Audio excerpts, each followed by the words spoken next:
ಈ ರೆಸಿಪಿ ಅಂತೂ ಮಕ್ಕಳಿಗೆ ತುಂಬಾನೇ ಇಷ್ಟ ಆಗುತ್ತೆ. ಮ್ಯಾಂಗೋ ಸೀಸನ್ ಮುಗಿಯೋಷ್ಟರೊಳಗೆ ಈ ರೀತಿ ಒಂದ್ಸಲ ಟ್ರೈ ಮಾಡಿ, ಮಕ್ಕಳಂತೂ ತುಂಬಾನೇ ಇಷ್ಟಪಡ್ತಾರೆ. Hi hello, welcome back to Yuvika cooking channel. ಇವತ್ತೊಂದೊಳ್ಳೆ ಮ್ಯಾಂಗೋ ರೆಸಿಪಿನ ಮಾಡಿ ತೋರಿಸ್ತೀನಿ. ಮಕ್ಕಳಿಗಂತೂ ತುಂಬಾನೇ ಇಷ್ಟ ಆಗುತ್ತೆ. ಇನ್ನು ಯಾರಾದರೂ ನನ್ನ ಚಾನಲ್ನ ಹೊಸದಾಗಿ ನೋಡ್ತಾ ಇದ್ರೆ ಪ್ಲೀಸ್ ನನ್ನ ಚಾನಲ್ನ ಸಬ್ಸ್ಕ್ರೈಬ್ ಮಾಡಿ, ಸಪೋರ್ಟ್ ಮಾಡಿ ಅಂತ ಕೇಳ್ಕೊತೀನಿ. ಈ ರೆಸಿಪಿನ ಮಾಡಲಿಕ್ಕೆ ನಾನು 2 ಮಾವಿನ ಹಣ್ಣನ್ನ ತಗೊಂಡಿದ್ದೀನಿ. ಸ್ವಲ್ಪ ಚೆನ್ನಾಗಿ ಹಣ್ಣಾಗಿರೋದು, ತುಂಬ ಸ್ವೀಟ್ ಇರೋದನ್ನ ತಗೊಳ್ಳಿ. 1/2 ಲೀಟ್ರಷ್ಟು ಹಾಲನ್ನ ತಗೊಂಡಿದ್ದೀನಿ. ಸ್ವಲ್ಪ ಬಾದಾಮಿ ಮತ್ತು ಗೋಡಂಬಿನ ತಗೊಂಡಿದ್ದೀನಿ. 2 ಟೇಬಲ್ ಸ್ಪೂನಷ್ಟು ಶಾವಿಗೆನ ತಗೊಂಡಿದ್ದೀನಿ. 2ರಿಂದ 3 ಟೇಬಲ್ ಸ್ಪೂನಷ್ಟು ಕಸ್ಟರ್ಡ್ ಪೌಡ್ರನ್ನ ತಗೊಂಡಿದ್ದೀನಿ.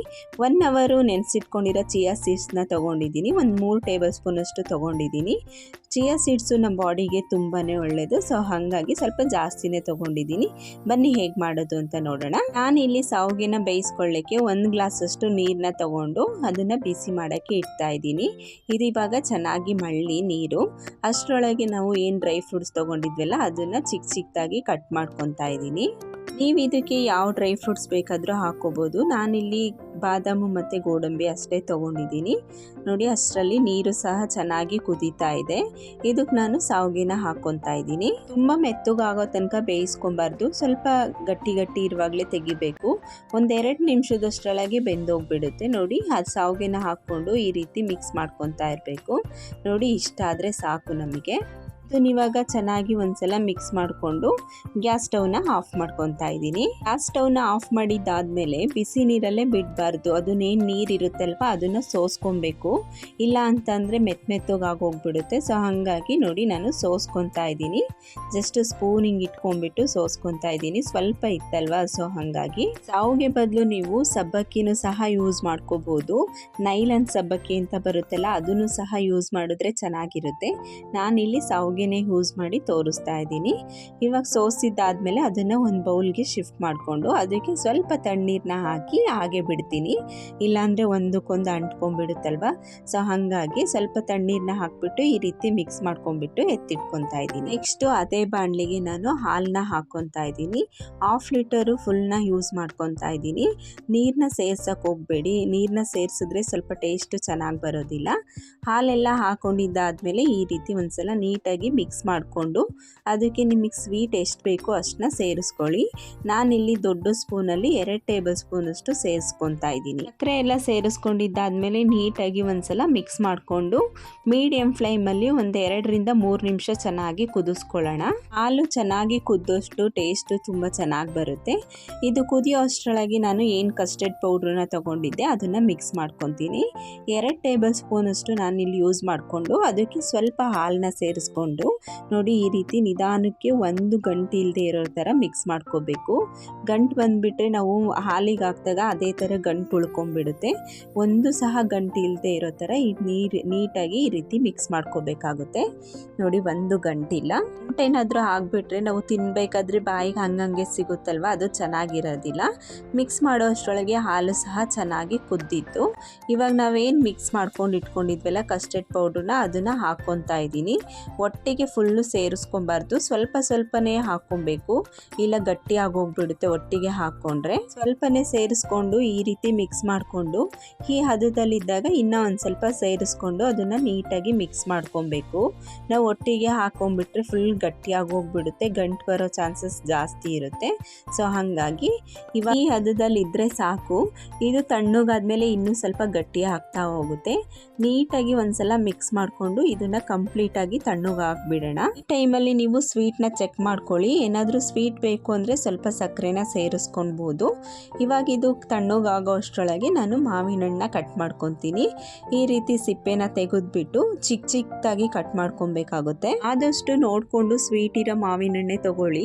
ಈ ರೆಸಿಪಿನ ಮಾಡಲಿಕ್ಕೆ ಮಾವಿನ ಹಣ್ಣೆ ಇಂಪಾರ್ಟೆಂಟ್ ಅಲ್ವಾ. ಸೊ ಹಾಗಾಗಿ ಸ್ವಲ್ಪ ಸ್ವೀಟ್ ಇರೋ ಮಾವಿನ ಹಣ್ಣನ್ನ ಸೇರಿಸ್ಕೊಂಡ್ರೆ ಟೇಸ್ಟ್ ಸಹ ತುಂಬ ಚೆನ್ನಾಗಿ ಬರುತ್ತೆ. ತಿನ್ನಬೇಕಾದ್ರೆ ಹುಳಿ ಹುಳಿ ಸಿಕ್ಕಿದ್ರೆ ತಿನ್ನೋಕ್ಕಾಗಲ್ಲ ಹುಳಿ ಇದ್ದರೆ.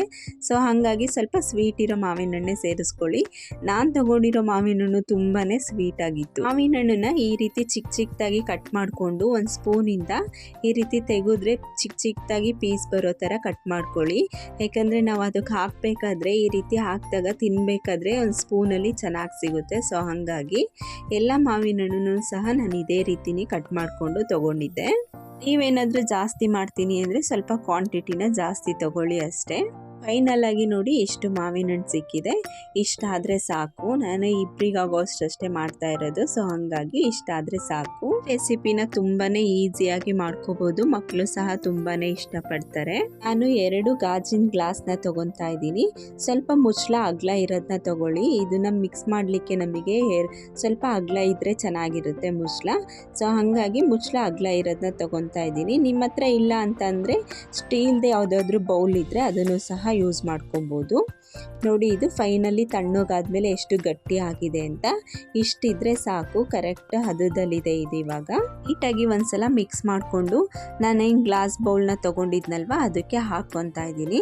ದೊಡ್ಡ ಸ್ಪೂನಲ್ಲಿ 2 ಸ್ಪೂನಷ್ಟು ಹಾಕ್ಕೊತಾ ಇದ್ದೀನಿ ಒಂದೊಂದು ಗ್ಲಾಸಿಗೆ. ಇದನ್ನ ನಾವು ಲೇಯರ್ ಆಗಿ ಹಾಕೋದಲ್ವ. ಸೊ ಹಾಗಾಗಿ 2 ಸ್ಪೂನಷ್ಟನ್ನ ಹಾಕ್ಕೊಂಡು ಮತ್ತೆ ಇನ್ನೊಂದು ಲೇಯರ್ನ ನಾವೇನು ಬೇಯಿಸಿಟ್ಕೊಂಡಿದ್ವಲ್ಲ ಶಾವಿಗೆನ ಅದನ್ನು ಹಾಕ್ಕೊತೀವಿ. ಈ ರೀತಿ ಹಾಕ್ಕೊಂಡು ಕರೆಕ್ಟಾಗಿ ಲೆವೆಲ್ನ ಮಾಡಿಕೊಂಡು ನಾವೇನು ಇವಾಗ ಬೇಯಿಸಿಟ್ಕೊಂಡಿದ್ವಲ್ಲ ಶಾವಿಗೆನ ಅದನ್ನು ಒಂದೊಂದು ಸ್ಪೂನಷ್ಟು ಹಾಕ್ಕೊತಾ ಇದ್ದೀನಿ. ಟೇಬಲ್ ಸ್ಪೂನಲ್ಲಿ ಒಂದೊಂದು ಸ್ಪೂನಷ್ಟು ಹಾಕ್ಕೊಂಡ್ರೆ ಸಾಕು. ಅದನ್ನು ಸಹ ಸ್ವಲ್ಪ ಹಿಂಗೆ ಲೆವೆಲ್ ಮಾಡಬೇಕು, ಯಾಕಂದರೆ ಎಲ್ಲ ಕಡೆಗೂ ಹೋಗಿ ಕೂರಬೇಕಲ್ವ. ಸೊ ಹಾಗಾಗಿ ಇವಾಗ ನಾನು ಚಿಯಾ ಸೀಡ್ನ ಹಾಕ್ಕೊತಾ ಇದ್ದೀನಿ. ಇದನ್ನು ಸಹ ಒಂದೊಂದು ಟೇಬಲ್ ಸ್ಪೂನ್ ಅಷ್ಟೇ ಹಾಕ್ಕೊತಾ ಇದ್ದೀನಿ. ಇದಂತೂ ಆರೋಗ್ಯಕ್ಕೆ ತುಂಬಾ ಒಳ್ಳೆಯದು ಚಿಯಾ ಸೀಡ್ಸು. ಬಾಡಿ ಏನಾದರೂ ಹೀಟ್ ಇದ್ದರೆ ತುಂಬ ತಂಪಾಗಿ ಇಡುತ್ತೆ ಬಾಡಿನ. ಸೊ ಹಾಗಾಗಿ ಸ್ವಲ್ಪ ಜಾಸ್ತಿನೇ ಹಾಕ್ಕೊತಾ ಇದ್ದೀನಿ. ಇದನ್ನು ಡಯೆಟ್ ಮಾಡೋ ಅಂಥವ್ರಿಗೆ ಚಿಯಾ ಸೀಡ್ಸು ತುಂಬಾ ಹೆಲ್ಪ್ ಆಗುತ್ತೆ. ಓವರ್ ನೈಟ್ ನೆನೆಸಿದ ಚಿಯಾ ಸೀಡ್ಸ್ನ ಮಾರ್ನಿಂಗು ಖಾಲಿ ಹೊಟ್ಟೆಗೆ ಲೆಮನ್ನ ಸೇರಿಸ್ಕೊಂಡು ಕುಡಿಯೋದ್ರಿಂದ ಯಾವಾಗಲೂ ನಮ್ಮ ಬಾಡಿನ ಎನರ್ಜಿ ಆಗಿಡುತ್ತೆ. ನೆಕ್ಸ್ಟ್ ಇದಕ್ಕೆ ನಾನು 2 ಟೇಬಲ್ ಸ್ಪೂನಷ್ಟು ಮ್ಯಾಂಗೋನ ಕಟ್ ಮಾಡ್ಕೊಂಡಿದ್ನಲ್ಲ ಅದನ್ನು ಸೇರಿಸ್ಕೊತಾ ಇದ್ದೀನಿ. ಮ್ಯಾಂಗೋ ಏನಾದರೂ ಜಾಸ್ತಿ ಇತ್ತು ಅಂದರೆ ಸ್ವಲ್ಪ ಜಾಸ್ತಿನೇ ಹಾಕ್ಕೊಳ್ಳಿ, ಟೇಸ್ಟು ಇನ್ನೂ ಚೆನ್ನಾಗಿ ಬರುತ್ತೆ. ಈ ಮ್ಯಾಂಗೋ ಎಲ್ಲ ಹಾಕ್ಕೊಂಡಿದ್ದಾದಮೇಲೆ ನಾನೇನು ಕಸ್ಟರ್ಡ್ ಮಿಕ್ಸ್ ಮಾಡಿ ಇಟ್ಕೊಂಡಿದ್ನಲ್ಲ ಅದನ್ನು ಸೇರಿಸ್ಕೊತಾ ಇದ್ದೀನಿ. ಅದಕ್ಕೆ 1 ಸ್ಪೂನು, ಇದಕ್ಕೆ 1 ಸ್ಪೂನ್ನ ಹಾಕ್ಕೊತಾ ಇದ್ದೀನಿ. ಕಸ್ಟರ್ಡ್ನ ಸೇರಿಸ್ಕೊಂಡಿದ್ದಾದಮೇಲೆ ನಾವೇನು ಲಾಸ್ಟಲ್ಲಿ ಚಿಯಾ ಸೀಡ್ಸ್ನ ಸೇರಿಸ್ಕೊಂಡಿದ್ವಲ್ಲ ಸೇಮ್ ಪ್ರೊಸೀಜರಲ್ಲೇ ಇನ್ನೂ ಒಂದು ಲೇಯರ್ ಮಾಡ್ಕೊಳ್ಳೋದಷ್ಟೇ. ಚಿಯಾ ಸೀಡ್ಸ್ನ ಹಾಕ್ಕೊತಾ ಇದ್ದೀನಿ 1 ಟೇಬಲ್ ಸ್ಪೂನಷ್ಟು ಎರಡಕ್ಕೂ. ಹಾಕ್ಕೊಂಡಾಗ ಈ ರೀತಿ ಒಂದೇ ಸೈಡೇ ಕೂರುತ್ತೆ. ಸೊ ಹಾಗಾಗಿ ಸ್ಪ್ರೆಡ್ ಮಾಡ್ಕೊಳ್ಳಿ, ತಿನ್ನಬೇಕಾದ್ರೆ ಎಲ್ಲ ಕಡೆನೂ ಸಿಗಬೇಕಲ್ವಾ, ಆವಾಗಲೇ ಚೆನ್ನಾಗಿರೋದು. ಅದಕ್ಕೋಸ್ಕರ ಈ ರೀತಿ ನೀಟಾಗಿ ಸ್ಪ್ರೆಡ್ ಮಾಡ್ಕೊಳ್ಳಿ. ಇವಾಗ 1 ಟೇಬಲ್ ಸ್ಪೂನಷ್ಟು ಬೇಯಿಸ್ಕೊಂಡಿದ್ವಲ್ಲ ಶಾವಿಗೆನ ಅದನ್ನು ಹಾಕ್ಕೊತಾ ಇದ್ದೀನಿ. ಲಾಸ್ಟ್ ನಾವೇನು ಪ್ರೊಸೀಜರ್ ಫಾಲೋ ಮಾಡಿದ್ವಲ್ಲ ಸೇಮ್ ಅಷ್ಟೇ. ಇವಾಗ ಏನು ಕಸ್ಟರ್ಡ್ ಇತ್ತಲ್ಲ ಅದಕ್ಕೆ 1 ಟೇಬಲ್ ಸ್ಪೂನಷ್ಟು ಕಸ್ಟರ್ಡ್ನ ಹಾಕ್ಕೊಂಡು ಇವಾಗ ಮ್ಯಾಂಗೋನ ಹಾಕ್ಕೊತಾ ಇದ್ದೀನಿ. ಲಾಸ್ಟಲ್ಲಿ ಸ್ವಲ್ಪ ಜಾಸ್ತಿನೇ ಮ್ಯಾಂಗೋನ ಸೇರಿಸ್ಕೊಳ್ಳಿ. ಮ್ಯಾಂಗೋನ ಈ ರೀತಿ ಚಿಕ್ಕ ಚಿಕ್ಕದಾಗಿ ಕಟ್ ಮಾಡಿ ಹಾಕೋದ್ರಿಂದ ತಿನ್ನಬೇಕಾದ್ರೆ ಬಾಯಿಗೆ ಸಿಕ್ಕಿದಾಗ ಒಂಥರ ಚೆನ್ನಾಗಿರುತ್ತೆ. ಸೊ ಹಾಗಾಗಿ ನೋಡಿ ನಾನು ಲಾಸ್ಟಲ್ಲಿ ಮ್ಯಾಂಗೋ ಸೇರಿಸ್ಕೊಬೇಕಾದ್ರೆ ಸ್ವಲ್ಪ ಜಾಸ್ತಿನೇ ಸೇರಿಸ್ಕೊತಿದ್ದೀನಿ. ಸ್ಪೂನಲ್ಲಿ ಹಿಂಗೆ ತೆಗೆದು ತಿನ್ನಬೇಕಾದ್ರೆ ಚೆನ್ನಾಗಿ ಸಿಗುತ್ತೆ. ಸೊ ಹಾಗಾಗಿ ಫೈನಲಾಗಿ ಇದು ರೆಡಿ ಆಗಿದೆ. ಇದಕ್ಕೆ ನಾನು ಐಸ್ ಕ್ರೀಮ್ನು ಸಹ ಆ್ಯಡ್ ಮಾಡ್ತೀನಿ. ಇದೊಂದು 2 ಅವರ್ಸು ಫ್ರಿಜ್ಜಲ್ಲಿ ಇಡಬೇಕು. ಸೊ ಹಾಗಾಗಿ ಫ್ರಿಜ್ಜಲ್ಲಿ ಐಸ್ ಕ್ರೀಮ್ನ ಹಾಕಿಟ್ರೆ ಚೆನ್ನಾಗಿರೋದಿಲ್ಲ. ಲಾಸ್ಟಲ್ಲಿ ನಾವು ತಿನ್ನಬೇಕು ಅಂತ ಹೇಳ್ತೀವಲ್ವ ಆ ಟೈಮಲ್ಲಿ ಐಸ್ ಕ್ರೀಮ್ನ ಸೇರಿಸ್ಕೊಂಡ್ರೆ ಆಯಿತು. ನೋಡಿ ಎಷ್ಟು ಚೆನ್ನಾಗಿ ಕಲರ್ಫುಲ್ಲಾಗಿ ಕಾಣಿಸ್ತಿದೆ ಅಂತ.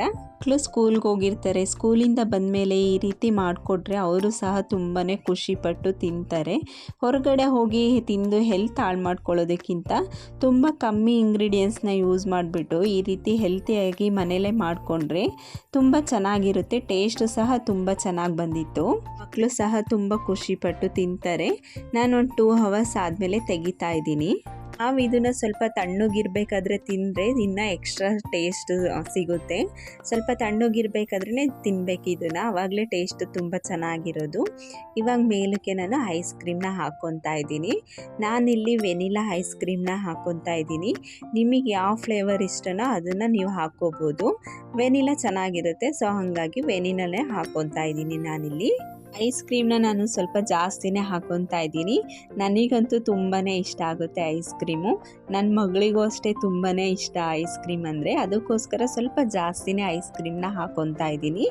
ಐಸ್ ಕ್ರೀಮ್ ಎಲ್ಲ ಹಾಕಿದ್ದಾದಮೇಲೆ ನಾವೇನು ಕಟ್ ಮಾಡಿ ಇಟ್ಕೊಂಡಿದ್ವಲ್ಲ ಗೋಡಂಬಿ ಮತ್ತು ಬಾದಾಮು, ಅದನ್ನು ಕಟ್ ಮಾಡಿ ಸೇರಿಸ್ಕೊತಾ ಇದ್ದೀನಿ. ಇದು ತಿನ್ನಬೇಕಾದ್ರೆ ಬಾಯಿಗೆ ಸಿಕ್ಕಿದಾಗ ಒಂಥರ ಚೆನ್ನಾಗಿರುತ್ತೆ. ಸೊ ಹಾಗಾಗಿ ಅದನ್ನು ಸಹ ಹಾಕ್ಕೊತಾ ಇದ್ದೀನಿ ಮೇಲ್ಗಡೆ. ಫೈನಲಾಗಿ ಮ್ಯಾಂಗೋ ಡೆಸರ್ಟು ರೆಡಿ ಆಯಿತು. ಇದೆಲ್ಲ ಹೊರಗಡೆ ಹೋಗಿ ತಿಂತೀವಿ ಅಂದರೆ 80-90 ರುಪೀಸ್ ಇದ್ದೇ ಇರುತ್ತೆ. ಹಾಗಾಗಿ ಹೊರಗಡೆ ಹೋಗಿ ತಿನ್ನೋದಕ್ಕಿಂತ ಹೆಲ್ತಿಯಾಗಿ ತುಂಬ ಇಂಗ್ರೀಡಿಯೆಂಟ್ಸ್ನ ಕಮ್ಮಿ ಯೂಸ್ ಮಾಡಿಕೊಂಡು ಮನೆಯಲ್ಲೇ ಆರಾಮಾಗಿ ಮಾಡ್ಕೋಬೋದು. ನನಗಂತೂ ತುಂಬಾ ಇಷ್ಟ ಆಗಿತ್ತು. ಟೇಸ್ಟ್ ಅಂತೂ ನಾನು ಎಕ್ಸ್ಪೆಕ್ಟೇ ಮಾಡಿರಲಿಲ್ಲ, ಅಷ್ಟು ಚೆನ್ನಾಗಿ ಬಂದಿತ್ತು. ನಿಜವಾಗ್ಲೂ ತುಂಬ ಒಂಥರ ಖುಷಿ ಆಯಿತು. ನಾನೇ ಮಾಡಿದ್ದು ನಾನೇ ತಿಂತಾ ಇದ್ದೀನಿ ಅಂತ ಹೇಳ್ಬಿಟ್ಟು. ನೀವು ಮರೀದೇ ಒಂದ್ಸಲ ಈ ರೆಸಿಪಿನ ಟ್ರೈ ಮಾಡಿ, ಮಿಸ್ ಅಂತೂ ಮಾಡೋಕ್ಕೆ ಹೋಗಬೇಡಿ. ಈ ಮ್ಯಾಂಗೋ ಸೀಸನ್ ಮುಗಿಯೋಷ್ಟರೊಳಗೆ ಈ ರೆಸಿಪಿನ ಒಂದ್ಸಲ ಟ್ರೈ ಮಾಡಲೇಬೇಕು ನೀವು. ಟೇಸ್ಟ್ ಅಂತೂ ತುಂಬಾ ಚೆನ್ನಾಗಿ ಬಂದಿತ್ತು. ನಾನಿಲ್ಲಿ ವಿಡಿಯೋ ಮಾಡ್ಕೊತಾ ಇದ್ದರೆ ನನ್ನ ಮಗಳು ಕೊಡಮ್ಮ ತಿನ್ನಬೇಕು, ಕೊಡಮ್ಮ ಅಂತ ಹೇಳ್ತಾ ಇದ್ಲು. ಬನ್ನಿ ಅವಳಿಗೂ ಕೊಡೋಣ, ತುಂಬ ವೆಯ್ಟ್ ಮಾಡಿಸೋದೇನು ಬೇಡ. ನೋಡಿ ಸ್ಪೂನಲ್ಲಿ ಈ ಥರ ತೆಗೆದಾಗ ಎಲ್ಲದೂ ಸಿಗಬೇಕು, ಅದಕ್ಕೋಸ್ಕರ ನಾನು ಲೇಯರ್ನ ಈ ಥರ ಸ್ಪ್ರೆಡ್ ಮಾಡ್ಕೊಂಡಿದ್ದು. ಫೈನಲಾಗಿ ನೋಡಿ ಎಷ್ಟು ಚೆನ್ನಾಗಿ ಕಾಣಿಸ್ತಿದೆ ಅಂತ. ಅವಳಂತೂ ತುಂಬಾ ಇಷ್ಟಪಟ್ಟು ತಿನ್ನಲು. ಟೇಸ್ಟ್ ಅಂತೂ ತುಂಬಾ ಚೆನ್ನಾಗಿ ಬಂದಿತ್ತು. ಐ ಹೋಪ್ ಈ ವಿಡಿಯೋ ನಿಮಗೆ ಇಷ್ಟ ಆಗಿದೆ ಅಂದ್ಕೊತೀನಿ. ಇಷ್ಟ ಆಗಿದ್ದರೆ ಪ್ಲೀಸ್ ನನ್ನ ಚಾನಲ್ನ ಸಬ್ಸ್ಕ್ರೈಬ್ ಮಾಡಿ, ಸಪೋರ್ಟ್ ಮಾಡಿ, ನಮಗೂ ಸ್ವಲ್ಪ ಮೋಟಿವೇಶನ್ ಕೊಡಿ ಅಂತ ಹೇಳ್ತಾ ಈ ವಿಡಿಯೋನ ಇಲ್ಲಿಗೆ ಎಂಡ್ ಮಾಡ್ತಾ ಇದ್ದೀನಿ. Thank you for watching. Next ವಿಡಿಯೋದಲ್ಲಿ ಸಿಗ್ತೀನಿ. ಬಾಯ್.